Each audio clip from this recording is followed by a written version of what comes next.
Di sini pertama saya akan memeriksa tekanan vena jugularis, di mana pertama akan memposisikan pasien setinggi 30 derajat.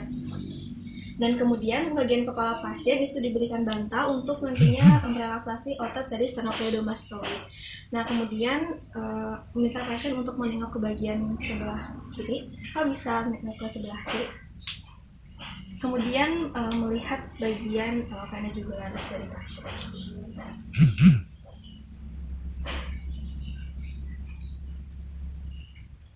Nah, kemudian selanjutnya mempalpasi dari external jugularis vein, yaitu pada bagian dekat dengan sternocleidomastoid.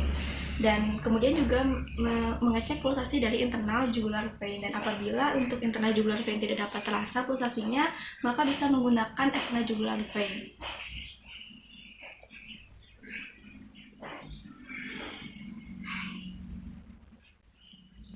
Dan kemudian menentukan titik pulsasi maksimum dari jugularis vein.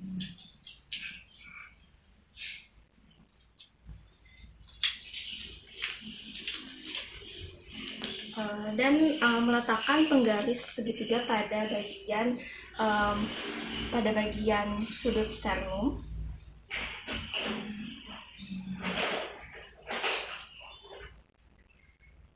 Di mana sudut sternum itu jaraknya adalah 5 cm dari atrium kanan. Kemudian menempatkan penggaris satu lagi pada bagian titik pulsasi maksimum yang ada di jugularis vein.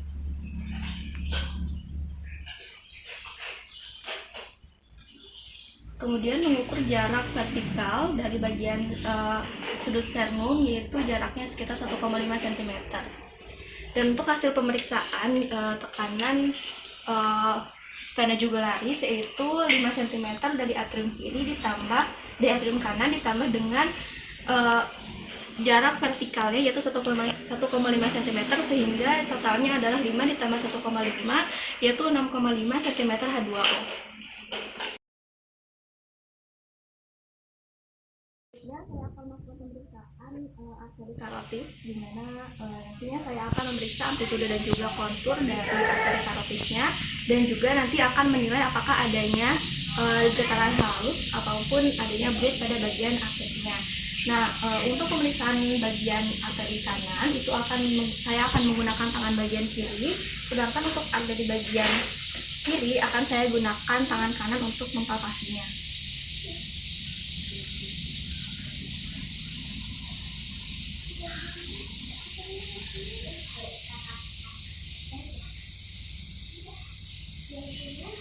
Nah, selanjutnya untuk pemeriksaan trill dan juga bleed, dimana untuk trill ketika dipalpasi itu tidak ada getaran-getaran halus lainnya, sedangkan untuk yang bleed itu saya akan menggunakan stetoskop pada bagian diafragmanya dan saya akan tempelkan pada bagian arteri karotisnya.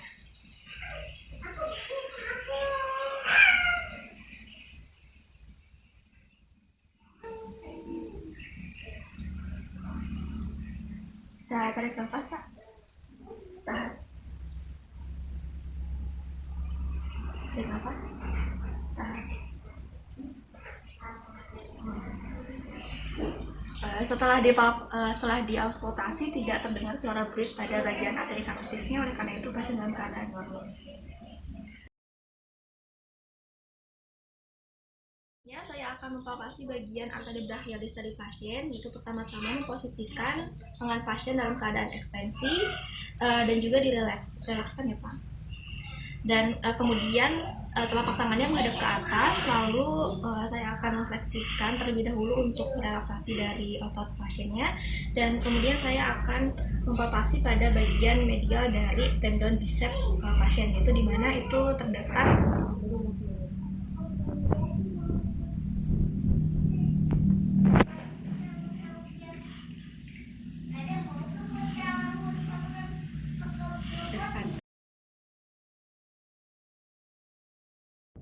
melakukan pemeriksaan pada toraks. Yang pertama itu melakukan inspeksi, di mana inspeksi itu dilakukan pada ruangan dengan pencahayaan yang maksimal, dan kemudian posisi pasien yaitu supinasi, Lalu yang kedua itu di palpasi, di mana palpasi ini adalah untuk menentukan titik impuls maksimum, yaitu ada 2 titik impuls maksimum, yaitu pada bagian ventrikal kiri dan juga ventrikal kanan. Nah, untuk ventrikal kiri itu terletak pada antara 4 sampai 5 sela iga 4 dan 5, yaitu berada di bagian midclavikular.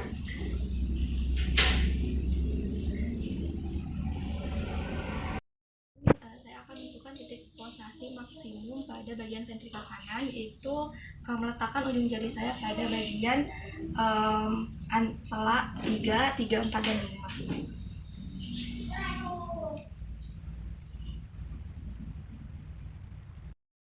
Saya akan melakukan pemeriksaan perkusi, di mana perkusi ini nantinya dapat menentukan batas-batas jantung dan untuk mengetahui apakah adanya perbesaran pada jantung atau tidak.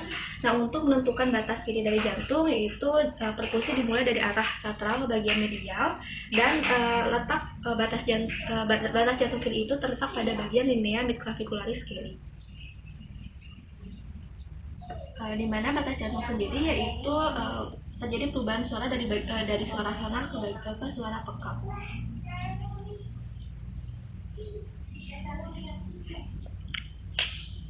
Dan kemudian untuk batas kanan itu terletak pada linea sternalis kanan.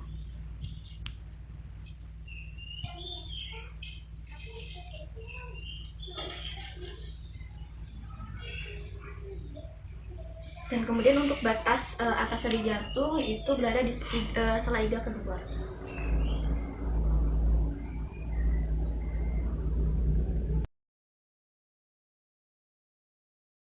Selanjutnya saya akan melakukan pemeriksaan detak jantung pada pasien, di mana untuk katup-katup dari jantung pasien sendiri yaitu ada 4. Yang pertama itu ada katup aorta, di mana katup aorta ini terdapat pada parasternalis kanan, letaknya di antara sela iga kedua.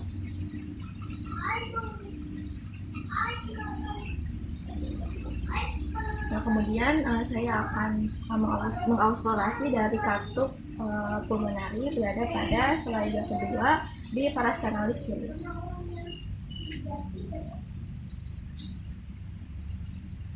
Kemudian katup tricuspidalis yaitu berada di sternum di antara processus sifoid dan juga corpus sternum. Dan selanjutnya katup mitral berada di linea midclavicularis di bagian kiri.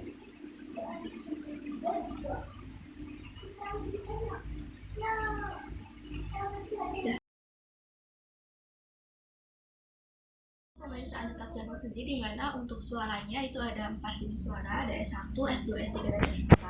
Di mana untuk S1 itu merupakan suara dengan frekuensi yang tinggi dan medium hingga tinggi, di mana itu dihasilkan karena adanya penutupan katup dari katup mitral dan juga katup tricuspid. Dan di mana untuk pemeriksaannya sendiri dengan menggunakan bagian diafragma dari stetoskop.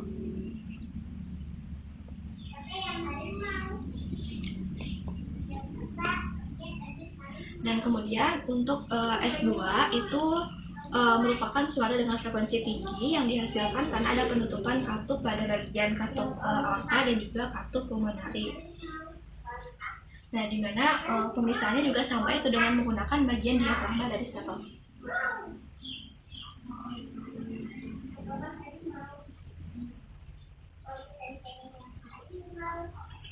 Dan kemudian untuk S3 itu merupakan suara yang dihasilkan karena adanya masuknya darah ke bagian ventrikal.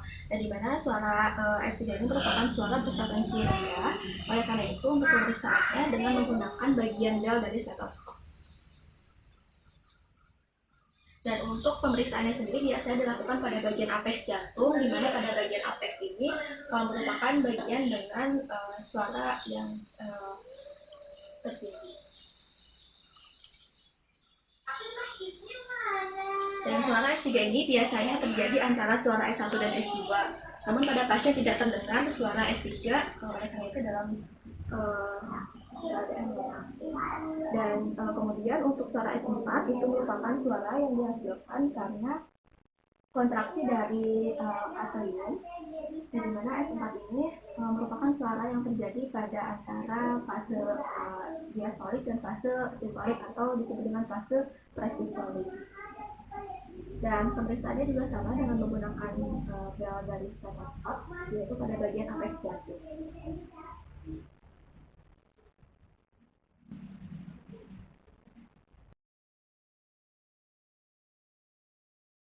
Nah, kemudian untuk pemeriksaan murmur sendiri yaitu dilakukan bersamaan dengan pemeriksaan suara jantung.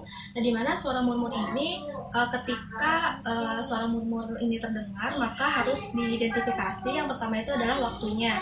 Nah, di mana waktunya itu ada yang antara S1 dan S2 dan ada juga antara S2 ke S1. Nah, di mana ini menentukan apakah murmur itu sistolik, diastolik ataupun murmur kontinu. Nah, di mana untuk murmur sistolik itu terjadi antara S1 dan S2, sedangkan murmur diastolik itu terjadi antara S2 dan S1.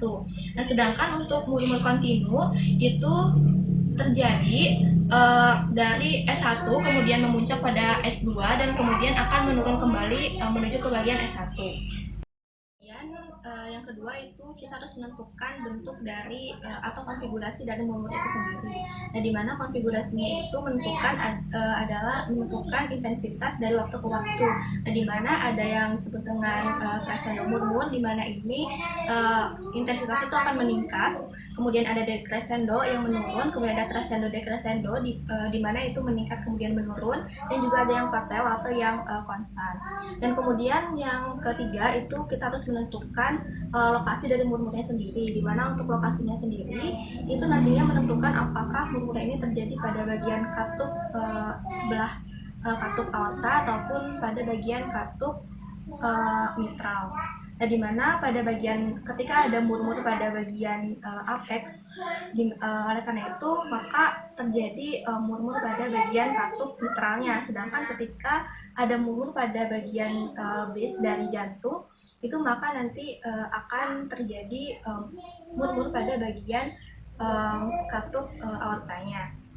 Dan kemudian yang selanjutnya yaitu adalah adanya radiasi ke bagian-bagian lainnya. Contohnya ketika ada murmur pada bagian ventricle, maka nantinya bisa menyebar ke bagian aksila, dan itu nantinya akan terdengar sampai ke bagian aksila. Dan kemudian juga ada intensitasnya, di mana intensitasnya ini terbagi menjadi 6 grade utama, yaitu ada yang sangat pelan, kemudian pelan, keras sedang, keras, sangat keras, dan sangat keras yang sampai ketika tidak menggunakan stetoskop itu tetap terdengar suara murmurnya. Dan kemudian ada nada murmurnya, yaitu nadanya ada yang rendah, kemudian ada yang medium, dan juga ada yang tinggi.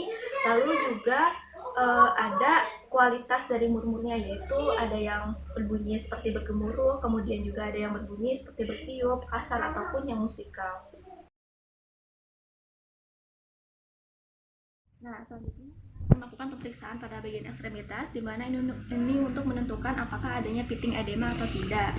Nah, di mana pertama-tama yaitu untuk menekan bagian sekitar tulang kering dari pasien, kemudian ditekan. Dan apabila ketika penekanan itu terjadi impresi dari bagian tungkainya ini dan tidak kembali lagi ke bentuk semula, maka itu disebut dengan pitting edema.